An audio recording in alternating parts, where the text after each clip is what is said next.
talk about the state of tourism. It just occurred to me who you are. That you come from a discipline this I have a long association.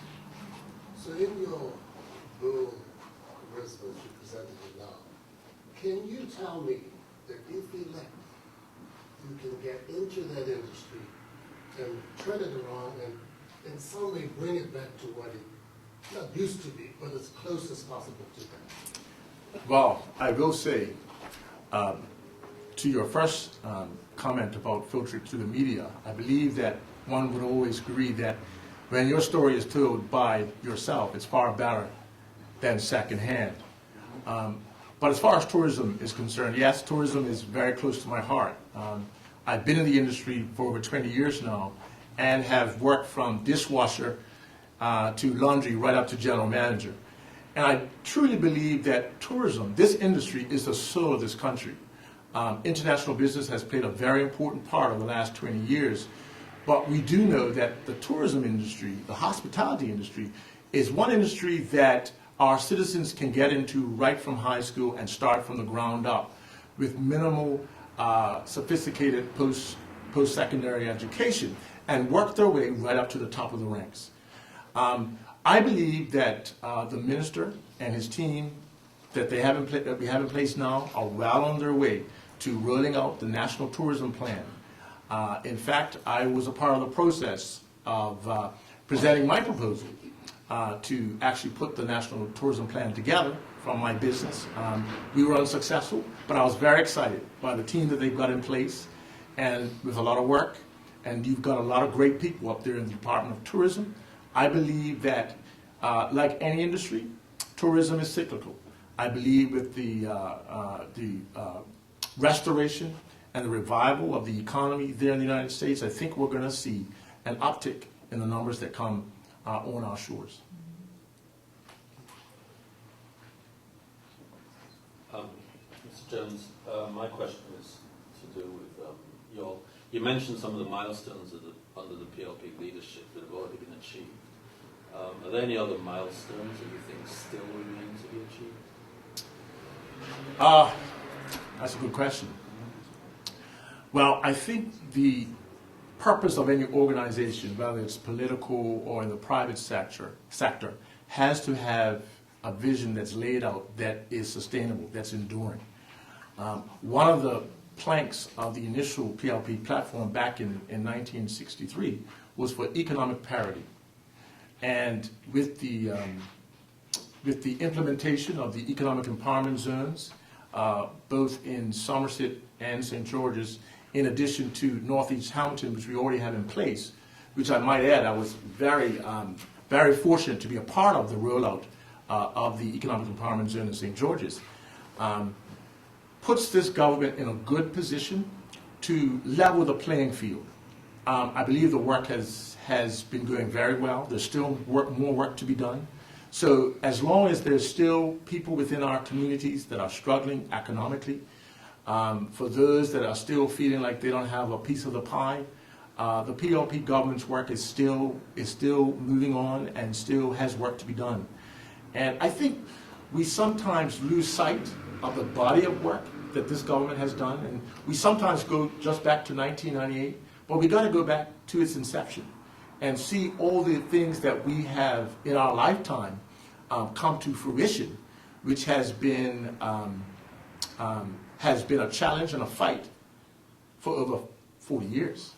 So yes, to answer your question, there's still work to be done.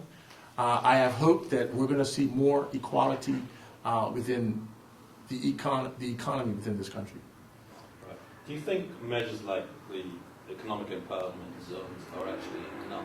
I mean, there are other approaches like affirmative action, for example, which I would think that the government so far has sort of shied away from.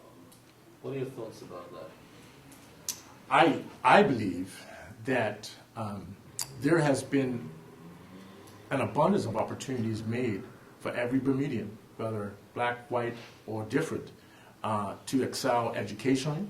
I would venture to say to you that the number of scholarships that are made available in this country rivals and can compete with any major country in the world as far as making an opportunity for its young people to be able to get an education post-high school.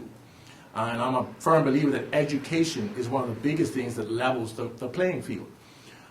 So to your question about affirmative action, I honestly don't believe that the government needs to embark in that direction when there are so many vehicles being available for young persons. I like to consider myself a young person as well, to grab a hold of and take advantage of. So I don't know if the Premier wants to talk about that, but I feel that this government has made plenty of opportunities available. Just one question. In your comments to your response to my question, you used the word unsuccessful. I think you said something like you had some input for the National Tourism Bureau, but I thought you said something like you were unsuccessful. Did I hear correctly? Well, yes, I did hear correctly. You did hear correctly. Okay, so having heard correctly, if you were unsuccessful at that time, what makes you think you'll be successful when you're not actually in the House of Senate?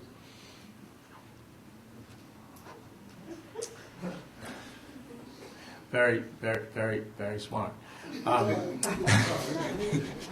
let me put it this way. It was a tendering process. My company, Covenant Hospitality Solutions, is a partner with an overseas company that's had a lot of experience, and I think it really, really highlights how this government and this present administration has gone to great lengths to make sure that the tendering process is fair and transparent.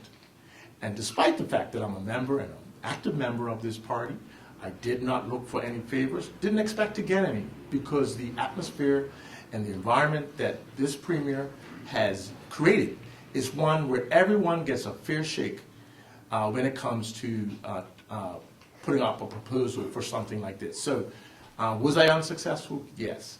Am I in any ways deflated? Not at all. I still believe that there's lots of work to be done out there that I can get my company busy doing. Thank you for clarifying. I didn't realize that was the aspect of it too. Fine. Thank you for clearing that. Sure. Are there any Yeah. Mr. Jones? Yes. You made a statement on crime, and some of the stuff you heard from your constituent. Crime and gun violence has taken a hold of Bermuda for the last 3 years with the gun violence. Your view for how we can undo that? Well, I sincerely believe it goes right back to the family. We've got to get to the source of the problem. We need to do a better job. Each citizen in Bermuda look at ourselves in the mirror and say, where is my child? Where is my young man? Where is my young daughter? What am I doing to ensure that my young people are doing their best to be responsible citizens in their country, in a land that's given us so many benefits, in an island that's the envy of the world? We need to convince our young people that they need to embrace this country, that they need to be responsible, they need to look out for their fellow man, and treat one another with respect. So that's the source. I think the family is where it's at. As far as legislation is concerned, I believe this government has done all it can up to this point, and there are more things that are to come to counteract this surge of crime that we see. And the numbers over the last couple of months, I'm sure you, the media, will have to admit, the numbers have been coming down. So that tells me that legislation and the police force are doing all it can and it can do to take a bite out of crime.